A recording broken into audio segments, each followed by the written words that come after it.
There's something about living in a neighborhood where people smile with their mouths but glare with their eyes. Quiet cul-de-sac, big hedges, trimmed lawns that look like green carpets. If you sneezed too loudly, the HOA would probably fine you for noise pollution. I'd been here 22 years, survived 3 presidents, 2 hurricanes, and 1 flood of nosy Karens. My house stood proud at the end of the block, painted in a rebellious shade of dark green, not HOA beige. That alone had been enough to make me a villain in their eyes. But I kept to myself, paid my dues, and ignored the glares. That was until I booked a 2-week vacation to finally visit my daughter in DC after 5 long years. Welcome to Prodigy Tales. Make sure you like and subscribe for your top-notch HOA drama. I hadn't seen her in ages, not since she graduated law school with more medals than a decorated general. We'd grown apart, mostly from work and distance. I missed her terribly. So I packed light, left a neighbor to keep an eye on the garden, locked up the house, and drove off with a half smile and a playlist full of old country songs. The ride was peaceful. My heart felt full again just knowing I'd get to hug her after so long. Her apartment was sleek, everything clean lines and white marble. She greeted me with a laugh and a bottle of wine, the kind of grown-up welcome that made me realize just how long it had been. We spent days reminiscing, eating takeout, and binge-watching court dramas that made her roll her eyes and correct every legal inaccuracy. Meanwhile, back home, I had no idea that HOA Karen, yes, that Karen, was prowling around like a vulture eyeing a carcass. She'd always found reasons to file complaints against me. My grass was too creative. My mailbox violated symmetry rules. She hated me the way cats hate water, on pure principle. But I had no clue that this trip, this innocent little reunion with my daughter, was about to be the stage for something much darker, something outrageous. I was laughing over Thai noodles while the seeds of madness were already being planted by the nosiest snake on the HOA board. Karen always walked like she owned the pavement, even though her house looked like it was stolen straight out of a Sears catalog. Her nose constantly twitched, like she could smell non-compliance from 100 feet away. I'd caught her more than once measuring my lawn with a ruler or taking photos of my garbage cans like she was building a case file for the FBI.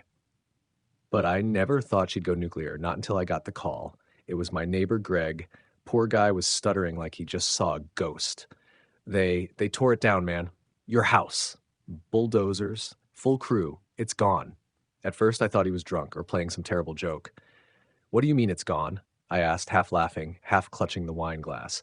Karen called in a demolition order, said it was condemned.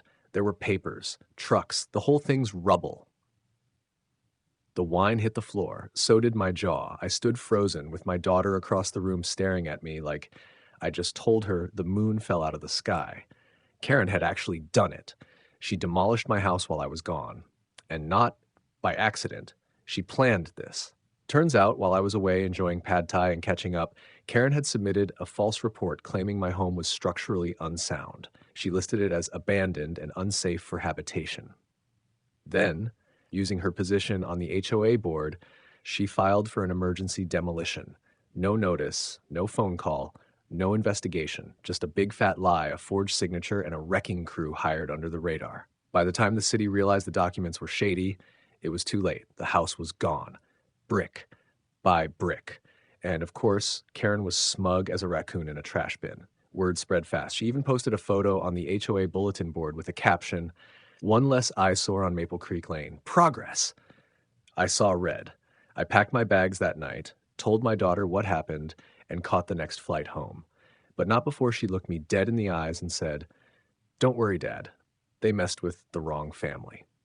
When I landed back home, I expected a mess. I didn't expect a crime scene. My property looked like it had been carpet bombed. Nothing left but crushed brick, shattered glass, and a soggy welcome mat peeking out of the dirt like a cruel joke. My old oak tree was still standing, though, towering over the ruins like it was judging humanity. My stomach twisted.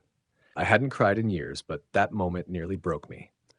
I stood in silence while Greg approached with 2 coffees and the face of a man who'd seen too much. "They brought 3 trucks," he whispered. "Didn't ask a single question. Just started swinging." Karen supervised the whole thing, had her little yappy dog with her, too.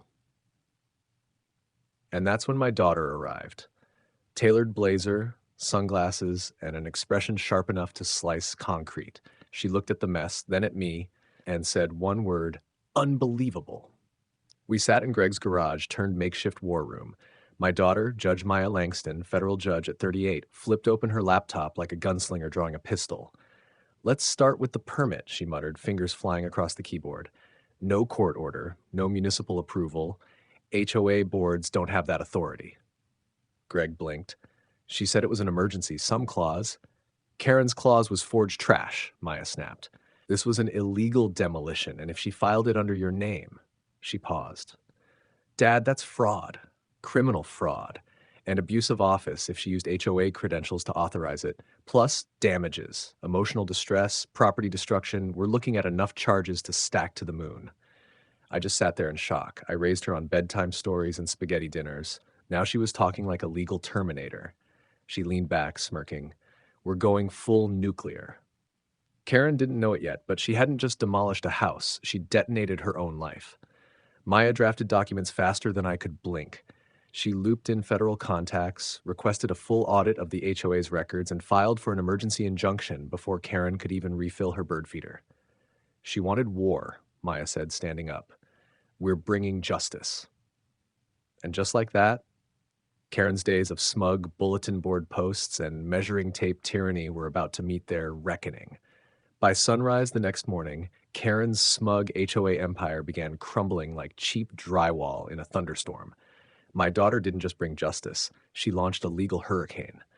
The court issued an emergency order freezing the HOA's funds, subpoenaing all communications, and launching a formal investigation into unauthorized demolitions and abuse of authority. Karen, of course, acted clueless until a sheriff showed up at her door with papers thicker than a Bible. Karen tried to throw a tantrum at the emergency hearing, but Maya wasn't having it. She calmly presented forged documents, evidence of manipulated photos, and even audio from a neighbor who caught Karen bragging about finally getting rid of that stubborn old man's shack. Karen turned beet red. Her little poodle even barked like it sensed her downfall. The judge, another federal judge Maya personally knew, leaned forward, adjusted his glasses, and delivered the sweetest sentence I'd ever heard. Miss Karen Whitmore, not only will you be held liable for unauthorized demolition and property fraud, but this court is issuing an order for you to personally fund the full reconstruction of the plaintiff's home to its original or better condition out of pocket. Additionally, for every day the renovation remains incomplete, you will pay the plaintiff $300 in damages. Karen nearly fainted. Please like and subscribe for more HOA showdowns like this. Do you think Karen got what she deserved? Comment below.